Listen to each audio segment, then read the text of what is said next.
Hey guys, welcome back to the Donnelly History Channel.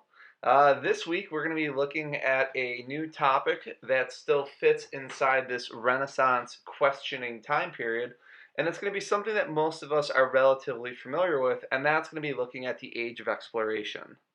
Now I know you're going to look at this slide and be like, Donnelly, this is not one of your better slides. All that you did was put the year 1453 up on a slide and that's it. Give us a little something more. But guys, it's important to realize, and this helps understand the whole context of the Age of Exploration is the year 1453. So what you're going to see on the video slide, or on the slide itself, it has a video link to it. Don't worry about trying to click on the links. I'm going to put a whole video for you guys to watch that really kind of walks you through the Age of Exploration and goes into a little bit more detail of some of the topics that I'm going to discuss. But this year 1453 is historically significant because what happens during it. And we go back to one of our favorite cities. Throughout this year, we've been talking a ton about Constantinople. Right? We know that Constantinople, it was the new Rome when Emperor Constantine moved the capital further east. We know that Constantinople is so super valuable because it sits right on the Silk Road. It's a crossroads between Europe, it's a crossroads between Africa and Asia, and basically any trader in the world, they're going through Constantinople, which again, as we've discussed throughout the year, Constantinople is a huge target because of the vast amount of wealth, and whoever possesses Constantinople is going to be very, very powerful and very, very wealthy. So, what we find during this time period is that the Islamic Empire desperately wanted Constantinople. Okay, it was really kind of the apple of their eye. It was a huge achievement if they could have gotten that. So, what happened in the year 1453 is that they are going to finally be able to conquer Constantinople. Now you might ask and say, Donnelly, how'd they do that, right? Remember, this whole year you've been telling us that they had these walls that nobody could get through. And that's true. The one difference, though, is that in previous generations, the one thing that they were missing was gunpowder. But now we finally have gunpowder. So when you have explosives, all of a sudden now walls aren't really that significant because with gunpowder and cannonballs and really, really big cannons, you can blow up those walls. So now that they can finally attack Constantinople, they're going to do that. Okay, and Constantinople is going to be conquered by the Islamic world. It's going to be renamed Istanbul, which it currently is, Istanbul being the capital of Turkey. And now this major, major trading port, this conduit, this toll, this bridge of Europeans to Asians to Africans is now not going to be under the control of Christians, but it's now going to be under the control of the Islamic world. And that's going to make Europeans very nervous, guys, because if we remember throughout the year, we know that the Islamic world is pretty chill with Europeans. Remember that we talked about religious tolerance and that peoples of the book were able to practice their religion. Remember, Europeans aren't so chill with the Islamic world, and because of this, the Europeans are going to start to look for alternatives or new trade routes so they don't have to use Constantinople anymore. Well, the problem with that, or not even a problem, but the change that we're going to see from this, is that if you can't use land trade routes anymore, the only alternative that you have is you have to look out to the sea. So now we're going to start to look at these water trade routes. Problem is, there are no trade routes yet. No one's done it. So you're going to have some very, very brave sailors that are going to have to venture off into the unknown and chart these trade routes for the very first time. Now that we've addressed the circumstances behind the push for exploration, now we're going to start looking at the Europeans and understand what the motives they have for why they decide to venture off into the unknown. I mean, guys, you got to think about it. For sailors, this is kind of the good, like it says on the slide, the good, the bad, the ugly. But really, this is a chance to kind of leave your mark, right? No one's ever done this before. You're going to be the first to do it. which is amazing. And we talk about all of these famous sailors that we'll discuss momentarily. But you got to also remember the hundreds of sailors that tried the same thing that didn't make it, that got lost at sea, that got shipwrecked. There was, I mean, very primitive technology. Mother Nature is also very unpredictable. The ships themselves were not the most reliable. So trying to, sail across the Atlantic Ocean or sailing around the coast of Africa was not an easy thing. And it really took a lot of courage for sailors to be willing to do this. Besides courage, historians call this time period or this motivation for sailors, they refer to it as the three G's. And the first of the three G's that we're going to look at is probably the easiest and greatest motivator of them all, and that is gold. Guys, there was tremendous amount of wealth that could be made. If you were the one who discovered the new trade route, gosh, your country was going to become the one who could control it. They're the ones who knew it. This is new markets, this is new trade, this is new raw materials and natural resources. And there were rumors and stories of just vast amounts of gold. Kingdoms in Africa and kingdoms in India that just had crazy amounts of gold. And that was motivating that if you were going to risk your life and risk the life of all of the men that you were sailing with, there had to be something there to really motivate you, and gold at this time, definitely. Think about it, if you're kind of a down on your luck sailor and you don't have very much going for you, why not take a risk, give it a shot, see what happens, and perhaps that you're gonna, you become famous. You're somebody that we're still talking about today, but more importantly, while you're alive, you're popular. Everybody wants to hear your stories. Everyone's talking about you as this great sailor, and you're also rich. Like, that's a nice motivator to go do something. So after becoming filthy rich, the next of the three G's is God. Now, guys, the Europeans, you got to remember, despite the Renaissance and despite the questioning and the Protestant Reformation and any of that, Europeans are still very much Christian in every way, shape, and form, and Christianity really dictates a lot of what Europeans were doing. So, as the Europeans were sailing, one of their big missions was to convert the people of the new territories that they found, convert them to Christianity. So that's why we're going to see a lot of the places that the Europeans go and, I don't want to say go and conquer, but basically go and conquer. They bring with them Christianity, and that's why we're going to see how are certain regions of the world, why are certain regions of the world this religion and other sites are that religion. Well, part of this is the age of exploration, especially if we look at Latin America. So if we look at South America, Central America, South America, and the Caribbean, it is almost predominantly Christian. And the reason why is when the Europeans were sailing to the new land across the Atlantic Ocean, they brought with them Christianity. And what they did is that they basically forced the natives living in Central America and South America to convert to Christianity. And that's why now, currently, like right now in 2020, if we were to look to see what is the dominant religion in those regions, it's still going to be Christianity. And the reason why is because of the age of exploration and this particular G. The last and final of the G's is probably the most straightforward. Guys, it's glory, right? You want to be the person who did it.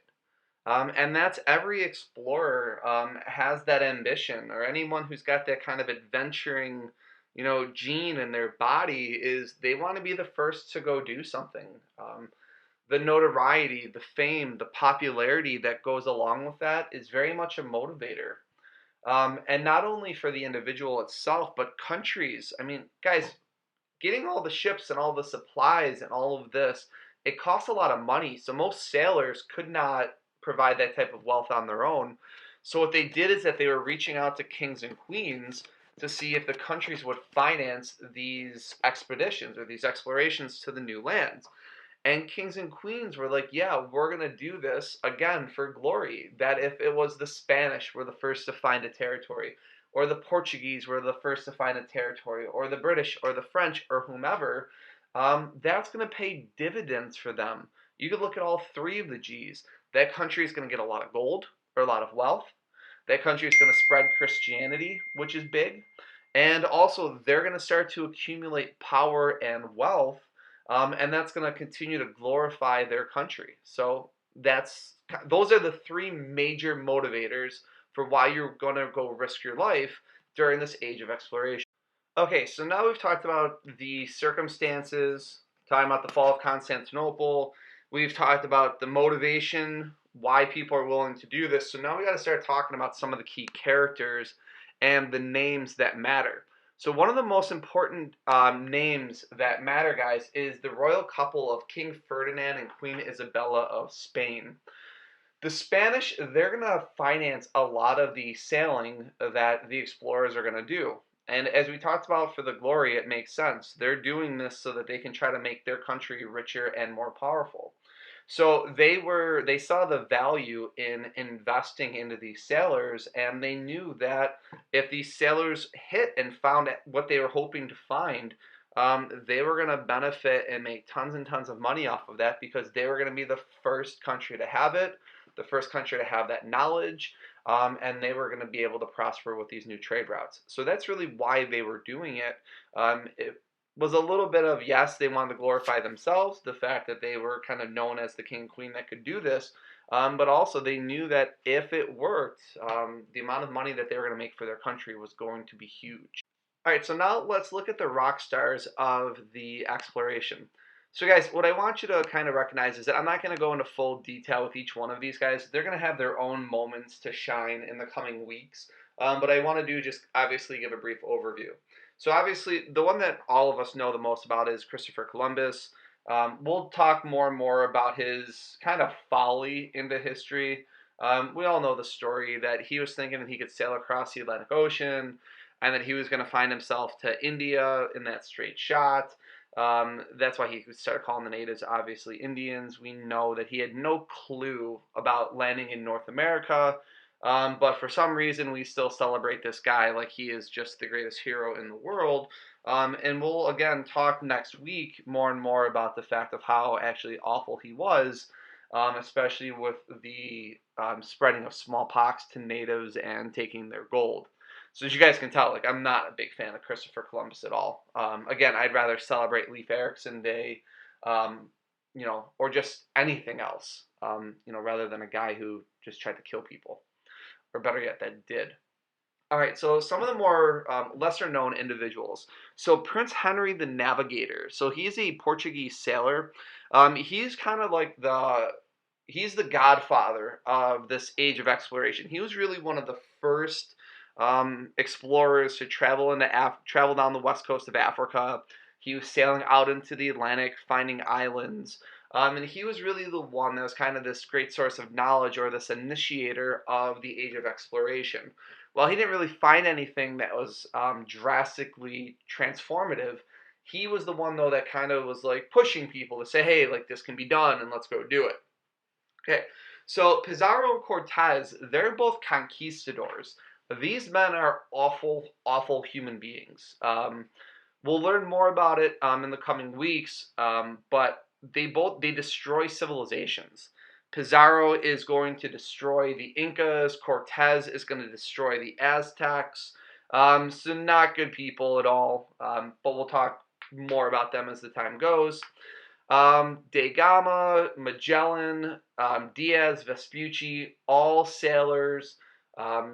Probably one of my favorite is Bartolomé Diaz. He was the first guy to ever sail around the coast of Africa.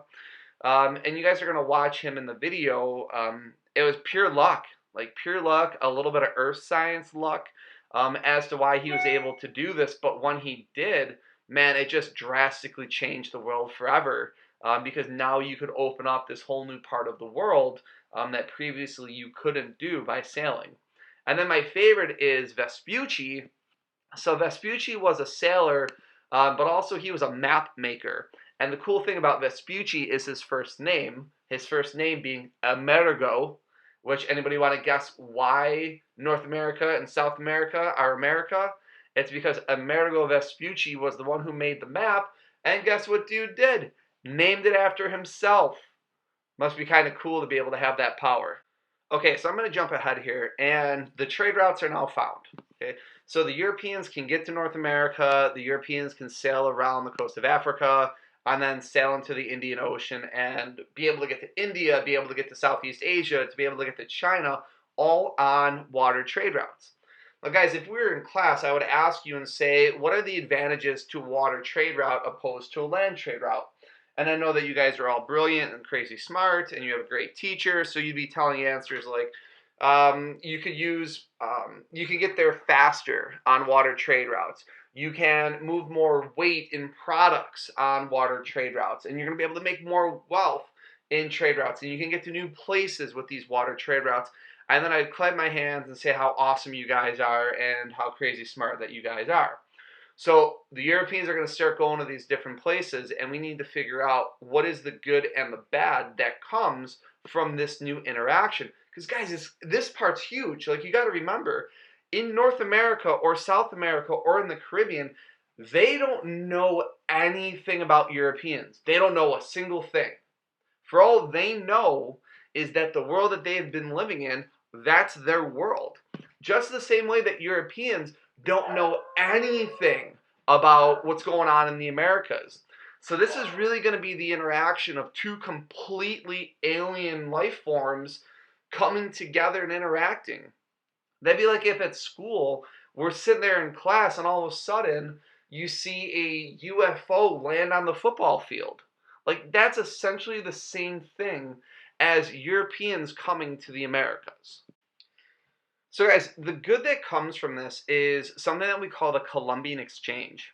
Now, if you take a look and really look at the slide, what we're talking about is the exchange of a lot of different things from Europe to the Americas and coming from the Americas back to Europe.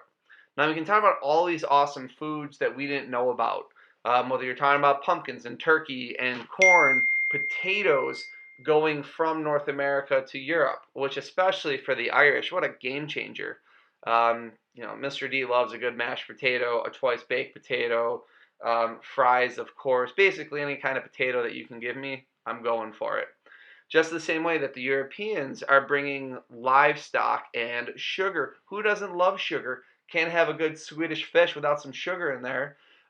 Grapes and all sorts of different things that are going. So this is a good thing. Like, this is cultural diffusion as best as you can possibly have, with one big asterisk next to this. Now, the one unfortunate thing that the Europeans are going to bring with them is going to be disease. Guys, you could see on that list, I mean, we're talking smallpox, influenza, typhus, all sort of malaria, like whooping cough. These are bad things because the Europeans, they're going to have immunities to it. Think about like a science reference to this. Europe was like a dirty petri dish of bacteria. But the thing is, if you're constantly exposed to all of this bacteria or all of this illness, your body develops immunities to it. Well, the Americans never had any of these immunities because they'd never been exposed to any of these diseases. So when the Europeans sailed across the Atlantic and brought all of these good things with them, they also brought bad things with them. And unfortunately, it's the disease. Exposure to these new diseases are going to have catastrophic effects on the people living in the Western Hemisphere. Their bodies have no immunity to it. So when they get sick, man, guys, it's going to wipe out villages, towns. It even collapses empires. Like, yeah, we're talking millions of people that are going to die by something that the Europeans didn't even know that they were doing. So going along with this, kind of the negatives of the interaction between the Europeans and people in the Western Hemisphere, one of the problems is the role of conquistadors.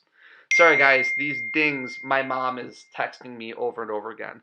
Really, like, just epic things. She's talking to me about whether or not she should put stone in her garden. So I apologize. Oh my, this is getting absurd. All right, so, but just like in class, I'm going to ignore it. Okay, we got to push on. All right, so the conquistadors. There are going to be certain men who, once they start to hear stories about what's going on in, whether it's in Africa, but it's really like the conquistadors of what's going on in the Americas. People and explorers are going to come back to Europe and they're going to tell stories. They're going to tell stories about the wealth and they're going to tell stories about the gold. And all of a sudden, these kind of shady characters are like, wait a minute, there's gold, they don't have guns, let's go take some gold. And these conquistadors are coming to the Americas with the sole purpose of basically stealing from the natives everything they can get their greedy little hands on. And they do. And again, you're going to see more of this in the videos that you're going to watch. But man, one of the things that they don't even realize is that when they do come to the Americas and that they start spreading disease, they have no clue. It's not the guns and it's not the bullets that are going to destroy these civilizations, but it's going to be the fact that they're leaving disease behind. So as these conquistadors make their first contact, try to do whatever they can do, and then they see the riches and they leave, because they're getting threatened or they're trying to escape with their lives. When they come back, they see that these civilizations are destroyed. And again, it's not because of guns and bullets, but it's because of disease. But they're going to get what they want because these civilizations are going to be destroyed, and what's left behind is all the riches and all the wealth. And the people that did survive are not strong enough to be able to fight back against these conquistadors. So guys, there's some other societal changes that happen during the age of exploration. And one of the things is that when the Europeans start to settle in the Americas, more and more Europeans are going to start leaving their European countries. Let's take Spain, for example. Spaniards are going to leave Spain and they're going to come and they're going to settle in the Americas. And because of the fact that they're European, they have wealth, they have power, and they have ability, they're going to take large plots of land in the Americas and they're going to take the raw materials and natural resources from these places in the Americas. Now, the one drawback is that the Europeans, they don't want to do the labor. And of course, the Europeans view themselves as being superior to the natives. So what they do is they create something known as the encomenda system, which was essentially the Europeans were enslaving the natives to work the land so that the Europeans didn't have to. So the natives would work the land, they would produce whatever product was there, the Europeans would then be able to sell it or do whatever they wanted with it. The Europeans would make a great amount of money, and the natives would not be receiving any of these benefits. Well, as you could imagine, the natives aren't going to be happy about this, and the natives are going to start to rebel. The natives, they know the land, they speak the same language, they have geographical knowledge. Some may have been warriors in previous situations. So the natives are going to start fighting back against the Europeans, and the Europeans see this as being a major problem because they're exhausting resources trying to put down these rebellions. And it's costing them a lot of money. So they have to find an alternative source of labor because they still need people to work the farms, they still need people to work the land, but they're realizing that the natives are not the best choice because the natives are causing all sorts of problems. Due to the need for laborers in the Americas, this really ushers in one of the biggest black eyes, I would argue, in the history of mankind, and it shows the emergence of the African slave trade. So guys, you can see the African slave trade is nicknamed the Triangle Trade, and the Triangle Trade obviously for the three different legs that it travels. So what happens is that the Europeans are taking goods and they're bringing them down to Africa, and they're trading these goods with African slave traders for Africans. So then after the transaction is made, Africans that have been captured are now transported across the Atlantic Ocean. This leg of the Triangle Trade historically is what's known as the Middle Passage. Now guys, you can see the image that I posted there. If you really kind of take a second, pause the video and stare at it, that's a slave ship. Okay, so what Europeans were doing is that they were jamming as many Africans as they possibly could onto these slave ships and then sailing across the Atlantic Ocean, which is going to take 4 to 6 weeks to make that journey. And what would happen is that throughout the course of a day, let's think about a 24-hour day. Okay, so at least for 20 plus hours, Africans are going to be chained together and below the hulls of the boats, basically sleeping on wooden bunks. Okay, you guys can imagine how uncomfortable and how miserable that would be. Bed sores and lesions and cuts and all sorts of bad things. Not to mention needing to go to the bathroom, that you couldn't get up and go to the bathroom. You basically went to the bathroom where you were, and then you had to sit in it for hours and hours.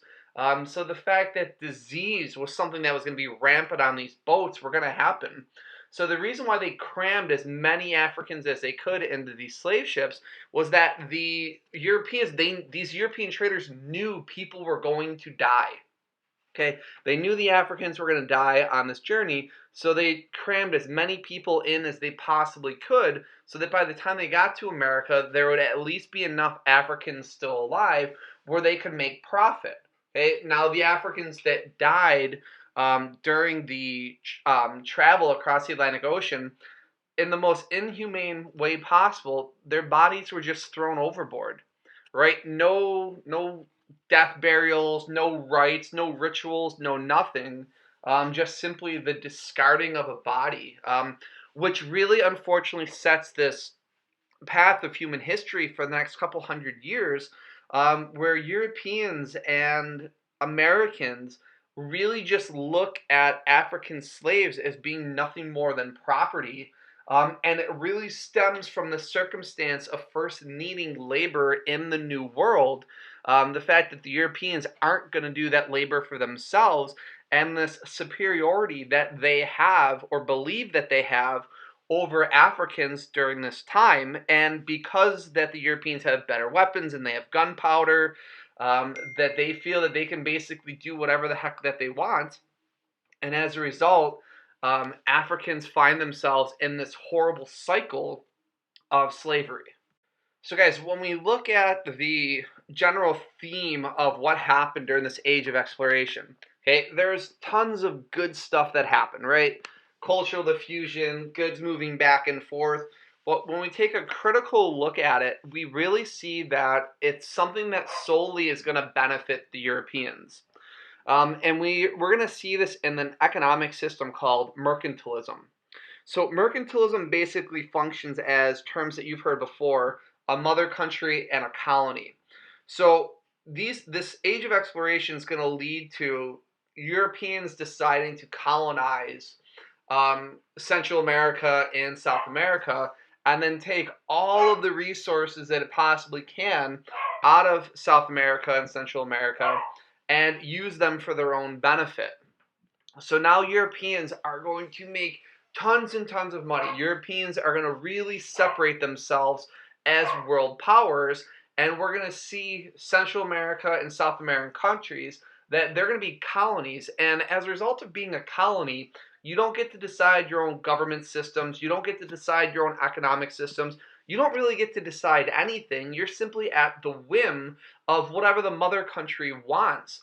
And what we're going to find is that the European countries, they were really only focused on benefiting themselves at the cost of their colonies. They really didn't care about the colonies, what was going on with the people, as long as they were getting their money, as long as they were getting their raw materials, and as long as they were getting their natural resources. That's what the Europeans were most focused on. So over the next couple of weeks, when we start to look to see what happens in different regions of the world as a result of the age of exploration, we're going to keep that in mind. So we're going to talk about the good things. We're going to talk about the cultural diffusion and the interaction, but we're also going to talk about the bad things as well that came from this. All right, so guys, please make sure there are short answer questions that I need you to complete for this week.